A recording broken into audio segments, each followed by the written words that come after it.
नमस्कार, आप देख रहे हैं आज तक। आपके साथ मैं हूं सईद अंसारी। स्वागत है आपका। रात के 10 बज रहे हैं और आप आज तक पर देख रहे हैं दस्तक, जहां पहले आधे घंटे में दस्तक देनी है आपको उस भ्रष्टाचार के विरुद्ध जो हमारे सिस्टम में समाया हुआ है। मशहूर व्यंग्यकार शरद जोशी ने एक व्यंग्य लेख में लिखा था, हम भ्रष्टन के भ्रष्ट हमारे, जिसमें भ्रष्टाचार को आत्मसात करती व्यवस्था पर चोट की गई थी। महात्मा गांधी भ्रष्टाचार मुक्त भारत का सपना देखा करते थे। 1963 में भारत में भ्रष्टाचार के खात्मे पर संसद में हुई बहस में डॉक्टर राम मनोहर लोहिया ने कहा था कि सिंहासन और व्यापार के बीच संबंध भारत में जितना दूषित, भ्रष्ट और बेईमान हो गया है, उतना दुनिया के इतिहास में कभी कहीं नहीं हुआ। स्वतंत्रता के 75 वर्ष हो रहे हैं, लेकिन क्या भ्रष्टाचार सिस्टम के भीतर से खत्म हो पाया है?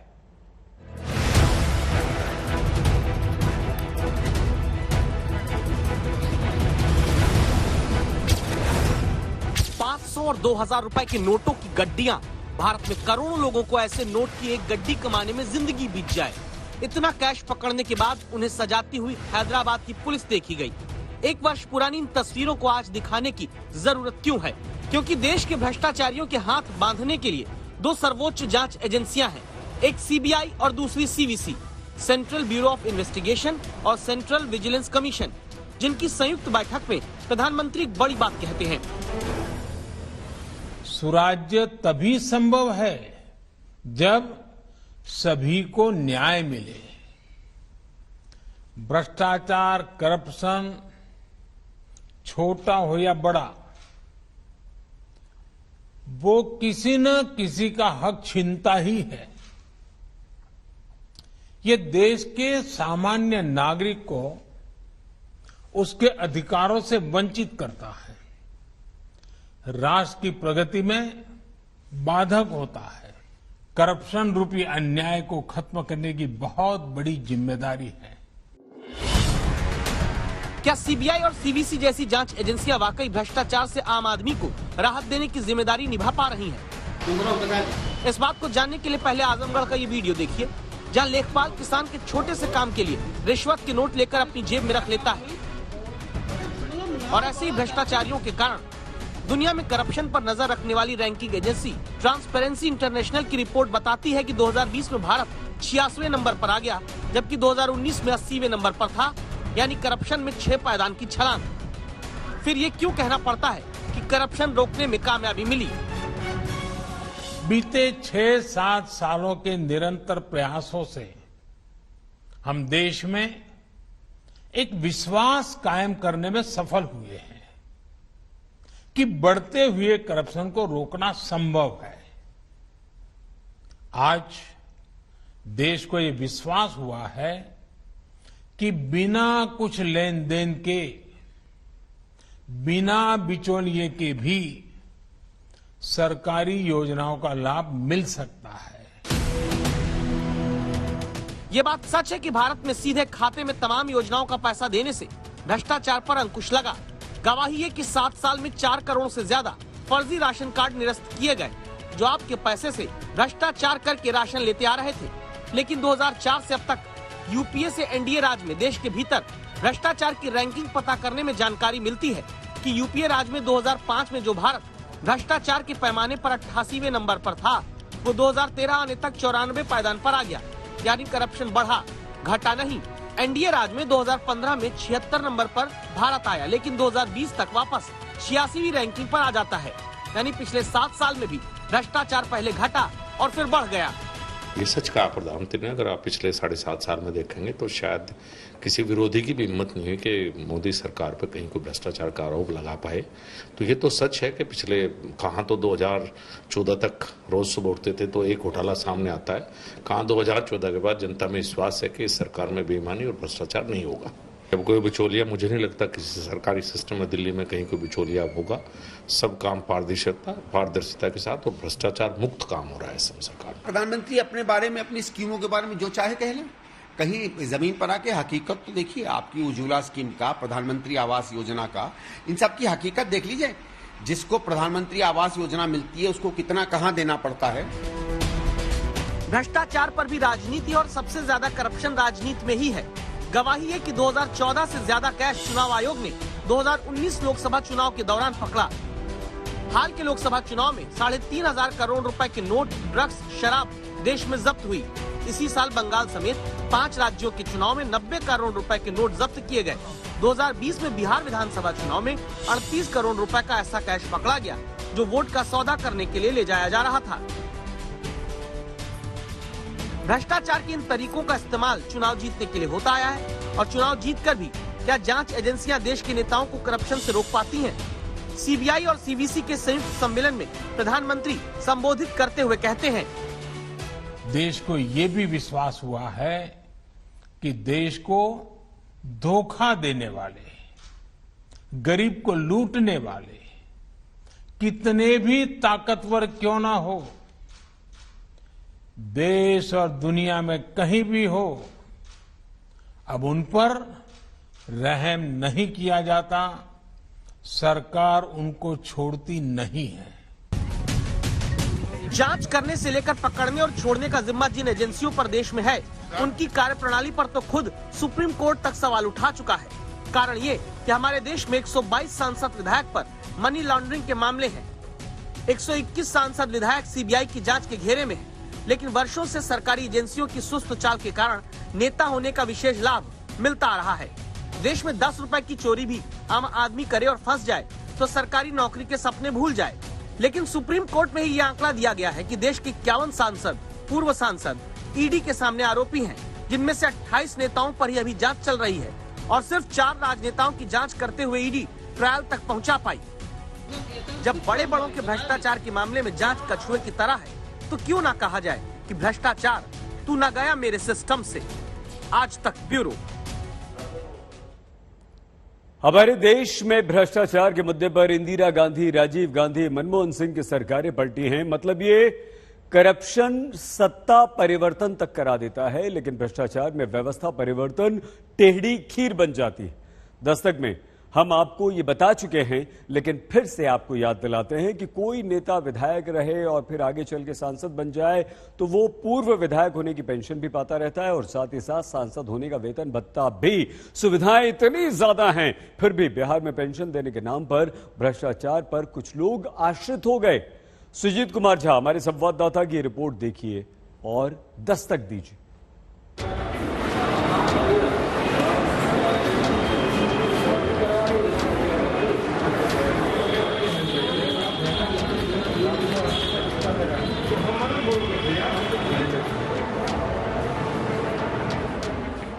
बिहार जो नीति आयोग की रिपोर्ट में प्रति 1 लाख आबादी पर सरकारी अस्पताल में सिर्फ 6 बेड दे पाता है, उसी बिहार की विधानसभा से पूर्व विधायकों की पत्नियों के नाम पर पेंशन घोटाले की बारिश हो रही है।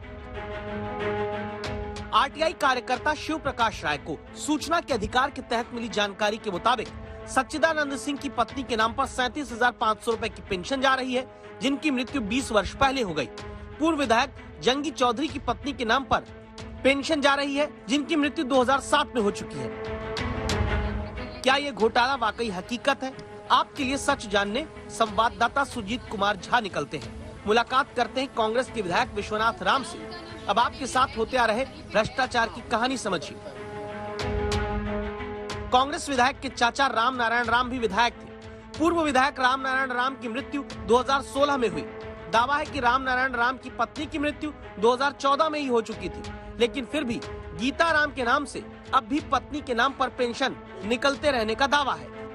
वो कौन है गीता देवी, कौन सा अकाउंट है, इसके अकाउंट में पैसा जाता है, हम भी जानना चाहेंगे। ये महज संयोग है या फिर कुछ और कि विधायक की पत्नी और उनकी चाची यानी कि स्वर्गीय विधायक राम नारायण राम की पत्नी का नाम एक ही है, यानी कि गीता देवी।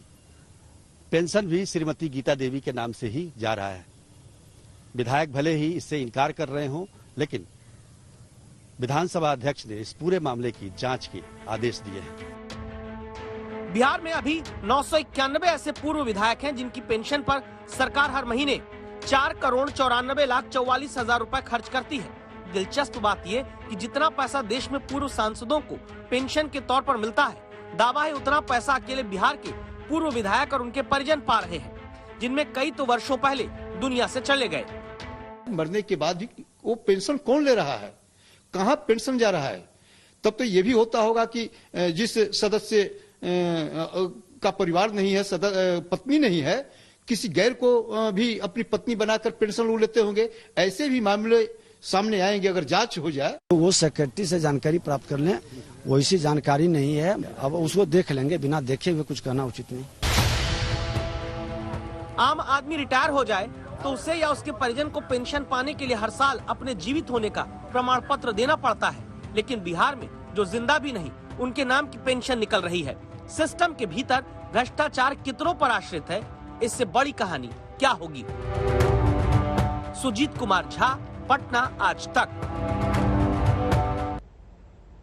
भ्रष्टाचार ऊपर से नीचे, नीचे से ऊपर समान रूप से आता जाता रहता है। आपने देखा होगा अधिकतर स्टेशंस पर सिर्फ प्लेटफॉर्म नंबर 1 ही चमकता दमकता आपको दिखाई देता है और बाकी नहीं।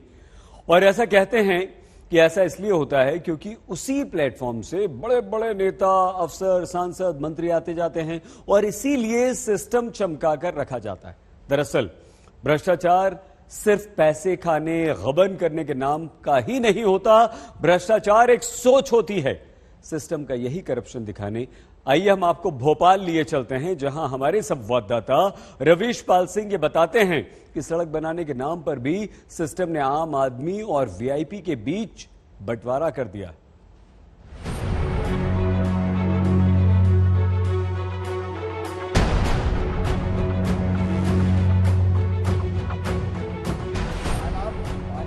कभी सड़कों के मुद्दे पर ही सियासत करके सत्ता में आए मध्य प्रदेश के मुख्यमंत्री ने जब भोपाल की लचर पचर लुंज पुंज हो चुकी सड़कों की हालत देख गुस्सा जताया तो कहा, खराब होने की जिम्मेदारी तय करूंगा। कौन सी पीडब्ल्यूडी की है, कौन सी कितनी कौन की है? सर 4 एजेंसी है सर, पीडब्ल्यूडी, सीपीए, नगर निगम और बीडीए। ये 4 क्यों है? तो सबके पास परंपरा है, तो उससे परंपरा बदल दो। सीपीए आज तत्काल इसी समय तत्काल प्रभाव से समाप्त, कोई सीपीए की जरूरत नहीं। भोपाल की सड़कों की देखरेख करने वाली एजेंसी सीपीए को फैसला ऑन द स्पॉट करते मुख्यमंत्री ने भंग कर दिया। फिर क्या हुआ? बाकी बची एजेंसियों ने भ्रष्टाचार का ब्यूटी पार्लर खोल दिया। जिन सड़कों से मुख्यमंत्री, मंत्री, विधायकों की लाखों की कार गुजरती थी, वहां सड़कों के गड्ढे वाले मुहासे डामर के फेशियल से ढके जाने लगे। और जिन सड़कों से आम आदमी की किश्तों पर खरीदी गई गाड़ियां गुजरती हैं, उन्हें वेटिंग लिस्ट में डाल दिया गया। यानी सड़क बनेगी तो पहले वीआईपी, जैसे आम आदमी को तो धक्का खाना किस्मत में लिखा हो। एक तरफ 4 मिली और मंत्रालय के ठीक सामने वाली सड़क को एजेंसियों ने पेचवर्क करके या फिर नवीनीकरण करके सुधार दिया है, तो वहीं दूसरी तरफ पुराने भोपाल की एक प्रमुख सड़क जो कि रायसेन रोड से होते हुए पुल बोगदा के जरिए पुराने भोपाल को रायसेन से जोड़ती है, उस सड़क का हाल हम आपको दिखाते हैं। इसे देखकर आप अंदाजा लगाएंगे कि वीआईपी जिन सड़कों से गुजरते हैं, उन सड़कों पर तो एजेंसियां बहुत जल्दी काम कर लेती हैं, सतर्क हो जाती हैं, लेकिन जिन सड़कों से आम आदमी ज्यादा गुजरता है, उन सड़कों की सुध कोई नहीं लेता। भोपाल से रायसेन जाने वाली सड़क पर आम आदमी को स्लिप डिस्क हो जाए, गाड़ी गड्ढे में गिर जाए, हाथ टूट जाए, मुंह फूल जाए, गाड़ी का पुर्जा हिले, चाहे आम आदमी की हड्डी, मुख्यमंत्री के आदेश के बाद भी यहाँ नजरें इनायत करने अफसर नहीं आते। काफी टाइम हो गया, पानी के चक्कर में रोड पूरा खराब हो गया है। प्रशासन सुन ले रही है, बच जाते हैं, पानी भरा रहता है ना, तो गड्ढों का पता नहीं चलता, गड्ढा है भी करेंगे, गिर जाते हैं। इंसान के हड्डियों पर बहुत बड़ा असर पड़ता है, फ्रैक्चर हो जाता है, किसी की कमर में झटका आता है, लेडीज हैं, बुजुर्ग हैं। यहाँ पर ये रास्ता ऐसा है, आप खुद देख रहे हैं यहाँ पर कि ये रास्ता किस तरह से चलता है। ये अब जिस सड़क पर काला काला डामर बिछाकर विकास ब्यूटी पार्लर छाप हो रहा है, ये 4 इमली इलाका है। यहाँ क्या इसलिए तुरंत सड़क बनाने अधिकारी पहुँचे क्योंकि यहाँ गृह मंत्री, कृषि मंत्री, पंचायत राज मंत्री, जल संसाधन मंत्री और सरकार के बड़े बड़े अधिकारी रहते हैं और यही काम मंत्रालय के सामने तक होता है। आम इलाके की सड़क और वीआईपी इलाके की सड़क के बीच में बांटा गया है, उसकी एक तस्वीर देखने को मिलती है उस मंत्रालय के ठीक सामने, जहां पर इस वक्त सड़कों को दोबारा बनाया जा रहा है। बारिश के बाद जो सड़कें खराब हो गई थी, उन्हें एक बार फिर से दुरुस्त किया जा रहा है। जनता को धक्का और मंत्री वाली सड़क पर सुधार चप्पा चप्पा, ये क्या सिलेक्टिव विकास का नया मॉडल है? आज तक ने पीडब्ल्यूडी मंत्री से सवाल किया। बारिश चल रही है, ऐसे मैं मान के चलता हूँ जनधन की बर्बादी होगी। जैसे ही बारिश समाप्त हो अक्टूबर भोपाल की पीडब्ल्यूडी के अंतर्गत जितनी सड़कें आती सारी। प्रधानमंत्री वेरी इंपॉर्टेंट पर्सन की जगह एवरी पर्सन इंपॉर्टेंट का मंत्र दे चुके हैं, लेकिन लगता है कि सरकार के सामने अपने गड्ढे छिपाने वाले अधिकारियों को जनता की गड्ढे वाली सड़क पहले नहीं नजर आती। रवीश पाल सिंह, भोपाल, आज तक। क्या जब जनता से किए गए वादों पर भ्रष्टाचार करके काम नेता पूरा नहीं कर पाते तो जनता का सवाल पूछना भी उन्हें अपमान लगता है? इस सवाल का कारण है पंजाब में कांग्रेस के विधायक जोगिंदर पाल, जिनसे आम आदमी ने एक सभा में पूछ लिया कि आपने इलाके में काम क्या किया है। माइक पकड़कर भाषण देते कांग्रेस विधायक को आम आदमी का सवाल चुभ गया और इतना कि माइक छोड़कर कॉलर पकड़कर आम आदमी को वो थप्पड़ मारने लगे।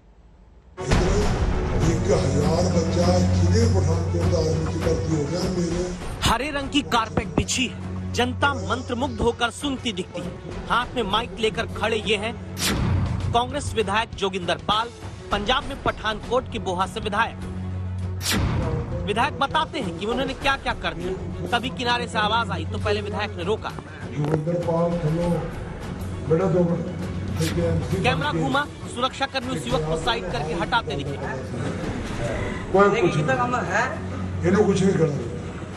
फिर खुद कांग्रेस विधायक ने सवाल उठाने वाले युवक को सभा में आगे बुलाया। माइक लेकर जैसे ही इस शख्स ने पूछा कि विधायक जी आपने क्या काम किया,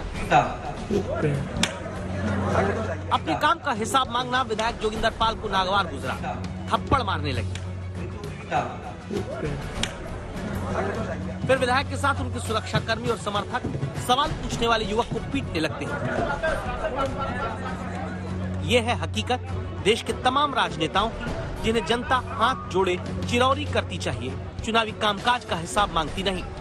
दलित युवक था जिसे यूं सवाल पूछने पर पीटा गया और फिर पीटकर जब नेताओं ने अपना जवाब दे दिया तो उस शख्स को किनारे भेज दिया। इस युवक का नाम हर्ष है। इनकी मां अब हाथ जोड़कर पूछती हैं कि क्या नेताओं से विकास का हिसाब पूछना गलत है। मेरे बेटे ने बस एक ही सवाल पूछा, पिंड वास्ते तुसीं की कीता? ਉਹਨੂੰ ਬੁਲਾ ਕੇ ਪਿਆਰ ਨਾਲ ਬੁਲਾ ਕੇ ਉਹਨੂੰ खूब ਠੁੱਡੇ ਠੁੱਡੇ ਮਾਰੀ, ਪੁਲਿਸ ਵਾਲਿਆਂ ਨੇ ਮਾਰੀ, ਐਮਐਲਏ ਸਾਹਿਬ ਨੇ ਮਾਰੀ, ਢਿੱਲੋਂ। ਮੈਨੂੰ बस यही चाहिए, मेरे बच्चे को इंसाफ चाहिए। विधायक से सवाल पूछने पर पीट देने वाली इस घटना पर कहीं किसी का न सम्मान खतरे में आया, न किसी को लोकतंत्र की चिंता हुई।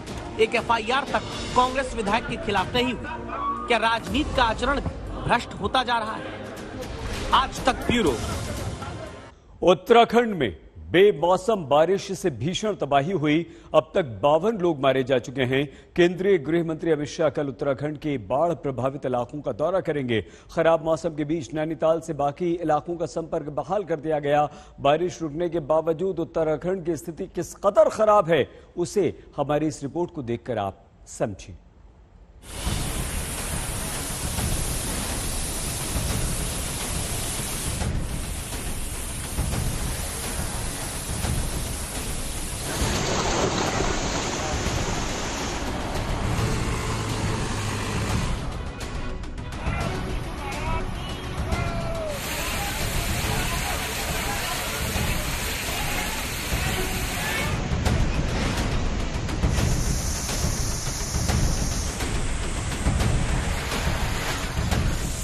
अक्टूबर की बारिश उत्तराखंड पर आफत की तरह बरसी। देवभूमि के नाम से मशहूर इस पहाड़ी राज्य ने पिछले कुछ दिनों में जितनी तबाही झेली, उसकी मिसाल हाल फिलहाल मिलनी मुश्किल है। राज्य में बारिश भले ही रुक गई हो, लेकिन नदियां उफान पर हैं। उनका पानी अब भी सब कुछ बहा ले जाने पर आमादा है। ये धारचूला है, जहां काली नदी पानी से लबालब है और पूरी रफ्तार से बह रही है।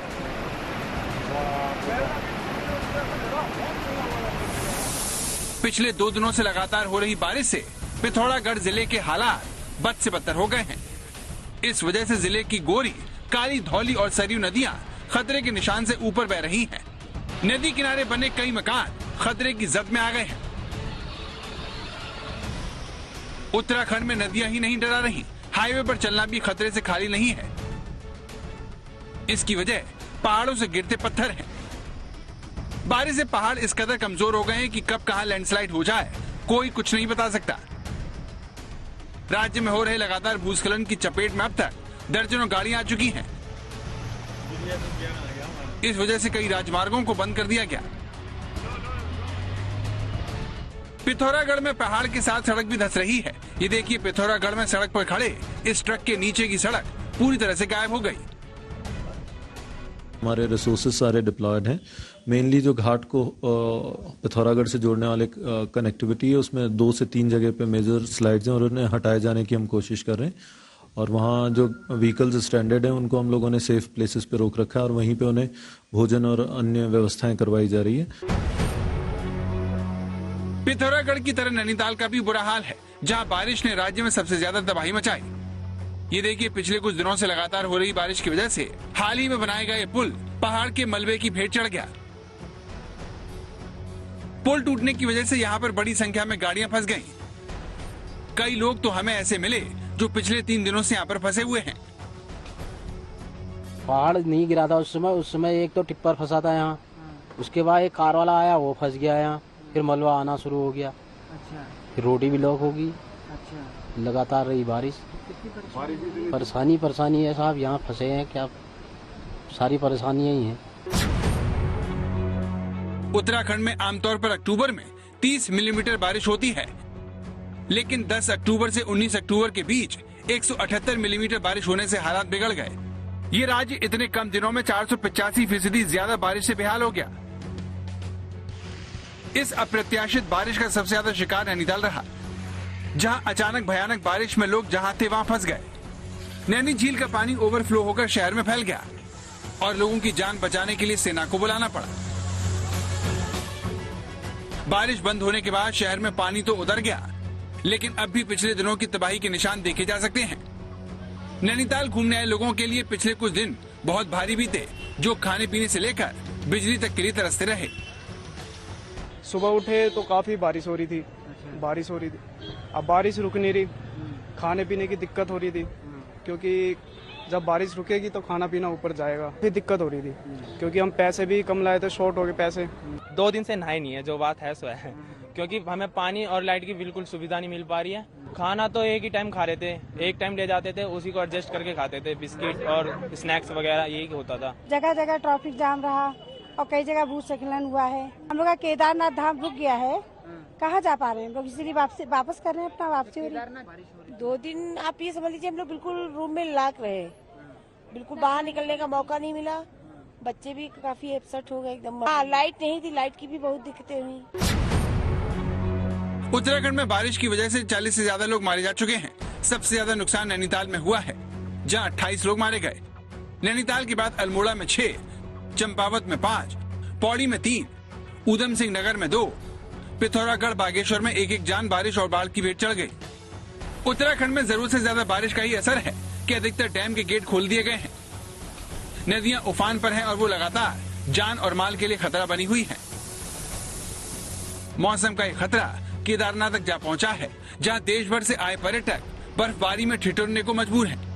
पारा लुढ़कने और सड़क यातायात प्रभावित होने से केदारनाथ आए पर्यटक चौतरफा चुनौतियों का सामना कर रहे हैं। मौसम की इस मार ने श्रद्धालुओं को चिंता में डाल दिया है। एक ही रूम में बंद है क्योंकि बारिश बहुत है बाहर, तो वो एक दिक्कत है कि कुछ कर नहीं पाते कुछ, और वहाँ से निकल भी नहीं पाते कि एटलीस्ट घर आ जाए।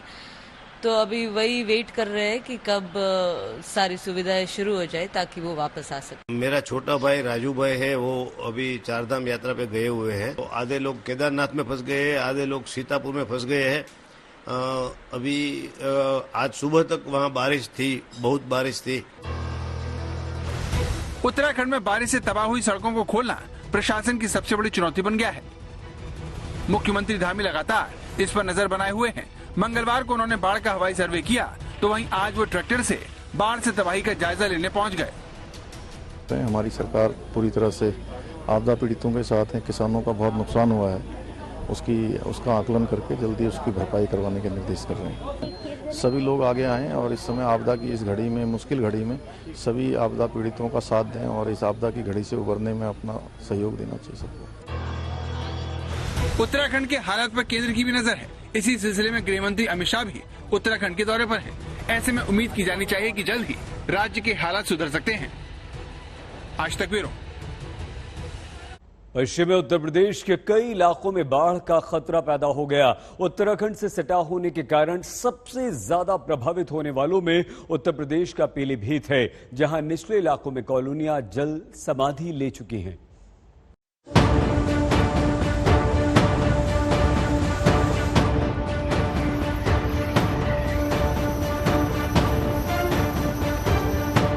उत्तराखंड में भारी बारिश का असर उत्तर प्रदेश पर भी पड़ रहा है। उत्तराखंड से छूटकर आने वाला पानी उत्तर प्रदेश के सीमावर्ती इलाकों में भयानक तबाही मचा रहा है। पीलीभीत में नौबत आ चुकी है कि राहत और बचाव के काम में वायुसेना को उतारना पड़ा। पीलीभीत की अब एक और तस्वीर देखिए। ये भी एक रेस्क्यू ऑपरेशन का वीडियो है, जिसमें ट्रैक्टर ट्रॉली पर फंसे लोगों को बचाने के लिए वायुसेना ने अपने हेलीकॉप्टर को भेजा। पीलीभीत में वायुसेना ने 21 लोगों को बचाया, जिसमें 12 महिलाएं, 3 बुजुर्ग और 6 बच्चे शामिल हैं। उत्तराखंड में भारी बारिश के बाद बनबसा बैराज से 5 लाख क्यूसेक पानी छोड़ा गया। इतना पानी पहले कभी नहीं छोड़ा गया था। इस वजह से पीलीभीत के पूरनपुर और कलीनगर के निचले इलाके टापू बन गए हैं। पिछले 3 दिनों से यहाँ लोग छत, ट्रैक्टर, पेड़ों पर रहने को मजबूर हैं। वायुसेना ने ऐसे ही भूखे प्यासे लोगों को हेलीकॉप्टर के जरिए निकाला। मेडिकल की टीमें भी यहाँ पे मूव करी गई हैं। इसमें जैसे जैसे जिन गांव की जानकारी मिल रही थी, कुछ गांव में लोग जो फंस गए थे उनको पहुंचाने के लिए एनडीआरएफ की टीमें, एसडीआरएफ की टीमें लगाई गई, उनकी बोट्स को मूव करा गया। एसएसबी की भी यूनिट यहाँ पे बुलाई गई और उसके माध्यम से भी लोगों को रेस्क्यू करा गया है। पिछले 3 दिन से लगातार पीलीभीत में पानी बढ़ रहा है। पीलीभीत के 3 इलाके पूरी तरह से डूब गए, फसलें चौपट हो गई। जो परिवार हैं वो यहाँ पर पूरा छत पर उन्होंने शिफ्ट कर लिया है, क्योंकि नीचे का घर जैसा मैंने आपको दिखाया पूरा डूबा हुआ था। और हम भी यहाँ पर जो है एक सीढ़ी के सहारे ऊपर आए हैं और दिखा रहे हैं आपको किस तरह से छोटे छोटे बच्चे हैं, महिलाएं हैं, पर सब यहाँ पर मजबूर हैं इस छत पर बसेरा करने के लिए। कल शाम को खाना खाए और अभी जो खाने जो मिला है अभी खाएंगे। थोड़ा बना है घर पे, थोड़ा बहुत वो खा लेंगे। बर्बाद हो गए सर, सब बर्बाद हो गए। अब क्या करा जाए, मजबूरी है। 2-3 दिन से खाना तो नहीं मिल रहा था, फिर आज भी मिला है, दोपहर से मिला। कल भी सरदार लोग आए थे, वो भी थोड़ा दे गए थे। पीलीभीत में प्रशासन लगातार रेस्क्यू ऑपरेशन चलाकर लोगों को सुरक्षित स्थानों पर ले जाने की कोशिश कर रहा है, ताकि जिंदगी की डोर न टूटे।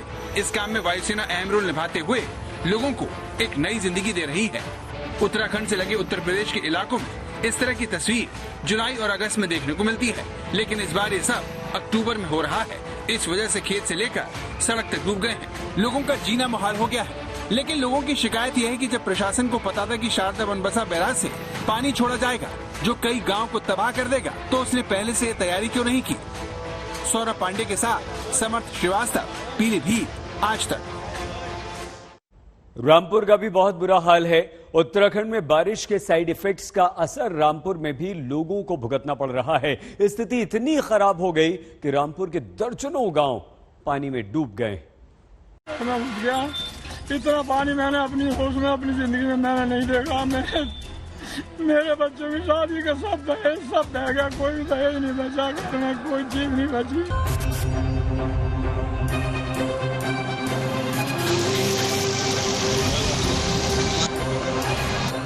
उत्तराखंड में आए पानी में रियासत अली की दुनिया बह गई।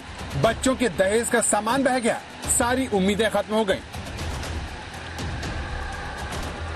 पूरी रात खड़े होकर पानी में काटी है, कैसे भगत करना है। कोई अधिकारी कर्मचारी है, मेरी किसी मदद के तक कोई नहीं आया है अभी तक। क्या क्या बर्बाद हो गया? सारा दहेज, मेरे बच्चों का सारा दहेज बर्बाद हो गया। सारे काम, फ्रिज, कूलर, मशीनें सब खत्म हो गए, बह गए, पता नहीं चला कहाँ चले गए। क्या चाहते हो, कितनी उम्मीद है सरकार से? मैं तो ये कह रहा हूँ कि कम से कम 4-5 लाख रुपए का दहेज मेरा सब बर्बाद हो गया। मेरा घर गिर गया, मेरा घर। अब सरकार से उम्मीद है कुछ आपको? अब सरकार जाने मेरी क्या मदद कर सकती है। रामपुर में रियासत अली जैसे बहुत लोग हैं जिनकी उम्मीदों को उत्तराखंड से आया ये पानी निगल गया। रामपुर उत्तराखंड के नजदीक है, इसलिए जैसे ही वहाँ का पानी रामपुर पहुँचा, चारों तरफ तबाही मच गई। अभी देखिए कैसे सड़क देखते ही देखते गायब हो जाती है। रामपुर का ये हश्र बैराज से पानी छोड़ने की वजह से हुआ, जहाँ कॉलोनियां डूब गईं, सड़कें नदियां बन गईं। ऐसी एक कॉलोनी में आज तक संवाददाता अर्पिता आर्या पहुंची, जहां 2 किलोमीटर के दायरे में सब कुछ डूबा हुआ था। लोग घरों में कैद हो गए थे और बचाने वाला कोई नहीं था। जहाँ तक आपकी नजर जाएगी सिर्फ और सिर्फ पानी आपको नजर आएगा। स्थानीय लोगों के जो घर हैं, ये देखिए जरा, ये घर पूरी तरीके से डूब गया था। पानी धीरे धीरे कम हो रहा है, फिर भी आधे से ज्यादा मकान आपको डूबा हुआ नजर आ रहा होगा। यहाँ स्थानीय लोगों के सामने रहने और खाने पीने की समस्या खड़ी हो गई है। बहुत खराब हो चुकी है कि मकान सामान सब बह चुका है। हम लोग गरीब लोग हैं। अभी कम से कम ये 2 किलोमीटर जी। अच्छा, बहुत बुरी हालत है। बच्चे हैं जो अपने घर में फंसे हुए हैं, उनके पास कोई विकल्प अब दूसरा है नहीं, और ऐसे में ये प्रशासन की तरफ उम्मीद की निगाहों से देख रहे हैं। उत्तराखंड में पिछले 3 दिनों से बारिश हो रही है। इस वजह से रामपुर बैराज से 1,46,000 क्यूसेक पानी छोड़ा गया। इसका नतीजा ये हुआ कि रामपुर जिले में 55 गांव पूरी तरह से डूब गए और लोगों को बचाने के लिए SDRF की 2 और PSC की 1 टीम को बुलाया गया। रामपुर से 3 नदियां होकर गुजरती हैं, कोसी, रामगंगा और भाखड़ा। ये तीनों नदियां खतरे के निशान से ऊपर बह रही हैं और इनके आसपास जितने भी गांव हैं, सब बाढ़ की चपेट में हैं। लोगों के घरों के अंदर पानी दाखिल हो चुका है। थक हार कर लोगों को अपने घरों की छतों पर शरण लेनी पड़ रही है। रामपुर की सड़कों पर गाड़ियों की जगह नाव दौड़ रही है। ऐसी एक नाव पर बैठकर केंद्रीय मंत्री मुख्तार अब्बास नकवी हालात का जायजा लेते हुए मिले। प्राकृतिक प्रकोप है, आपदा है और उत्तराखंड में बहुत बड़ा नुकसान हुआ। उत्तराखंड से सटे हुए रामपुर और उसके इर्द गिर्द भी उसका प्रभाव पड़ा है। यहाँ पर प्रशासन, यहाँ की पुलिस, यहाँ पे NDRF की टीम और उत्तर प्रदेश की सरकार पूरी मुस्तैदी और मजबूती के साथ लोगों को राहत मिल सके, लोगों की सुरक्षा की जा सके, खाने पीने के सामान, दवाएं, दूध वो है। उसके अलावा जो है वो राहत शिविर बनाए गए हैं। जो लोग अपने घरों पर ही ऊपर नहीं आ रहे हैं, नीचे ऊपर रह रहे हैं, उनको भी घरों तक वो सामग्री पहुंचाई जा रही है। जल्द से जल्द लोगों को इस प्रकोप से मुक्ति मिले, इसकी कोशिश है। फिलहाल प्रशासन की सबसे बड़ी चुनौती फंसे हुए लोगों को सुरक्षित स्थानों पर ले जाने की है। इसके अलावा प्रशासन लोगों के खाने पीने की जरूरतों का भी इंतजाम कर रहा है, क्योंकि बिना बारिश आए इस सैलाब में कई लोग अपना सब कुछ गंवा चुके हैं। जान बचाई, अपनी जान बचाई और इन्हें गाँव में करके आया बच्चों को। मन की भाई ये तनबे में सामान सब बह गया, सब घर कट गए, गिर गए। रामपुर में पानी का जलस्तर कम होने का नाम नहीं ले रहा। इस वजह से कई इलाकों में सड़कें दिखाई नहीं दे रही। लोगों को नाव का ही सहारा है, क्योंकि पानी ने घर गाड़ी सब कुछ डुबो कर रख दिया है। ये रोडवेज की बस भी पानी का सामना नहीं कर सकी।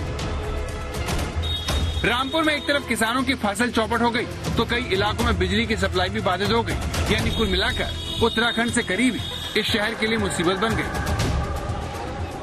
ज्यादा रामपुर में कहर बरस चुका है कि एक जगह से दूसरी जगह अब 2 व्हीलर पे ट्रैवल नहीं किया जा सकता। आधी से ज्यादा सड़कें टूट चुकी हैं और हर तरफ पानी भर गया है। तो अगर आपको एक जगह से दूसरी जगह जाना है तो इस समय लोग यही कर रहे हैं कि ट्रैक्टरों के ऊपर अपनी बाइक्स चढ़ा रहे हैं और फिर ये ट्रैक्टर के माध्यम से एक जगह से दूसरी जगह अब जाया जा रहा है। उत्तराखंड के बैराज से पानी छोड़े जाने से रामपुर में बाढ़ ने तबाही मचा दी। नैनीताल और लखनऊ दिल्ली हाईवे पर कई फुट पानी बह रहा है, जिससे ट्रैफिक रुक दिया गया और दूसरे रास्तों से गाड़ियों को जाने को मजबूर होना पड़ रहा है। ऐश्वर्या पालीवाल के साथ अर्पिता आर्य, रामपुर, आज तक।